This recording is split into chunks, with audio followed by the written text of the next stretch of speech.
сейчас выглядит дом Руслана Ибрагимова из села Отарчех, Новоульяновка, Бахчисарайского района.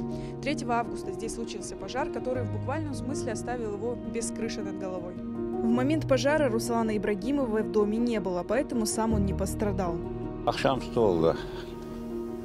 Çıktım çaykanma, televizor çalışıyordu. Yarım saat çaykandım.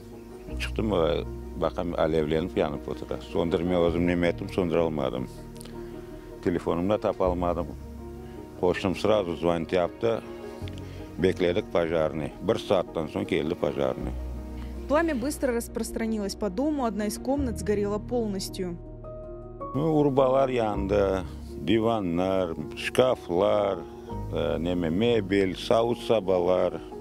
Son anda instrumentlerim duruyordu. Çok instrumentim var. Svarışın aparatlar, balgarkalar, dreller, şurapavyod, dokumentlerim gitti. Fındıklar yandı, yüzümler, güller. Alev sıcağı bek yaramaydı. Даже пожарник söndürgende где-то от 700 до 800 градусов. Этот дом многоквартирный. В здании проживают 5 семей, а также располагается фельдшер-акушерский пункт, который тоже пострадал. Огонь перекинулся и на соседние квартиры, уничтожив крышу. Сгорела полностью вся крыша, потолки, когда тушили пожаром, тоже все рухнуло. Пока помощи нам никто не оказывает. Все своими силами. То, что смогли, взяли в кредит.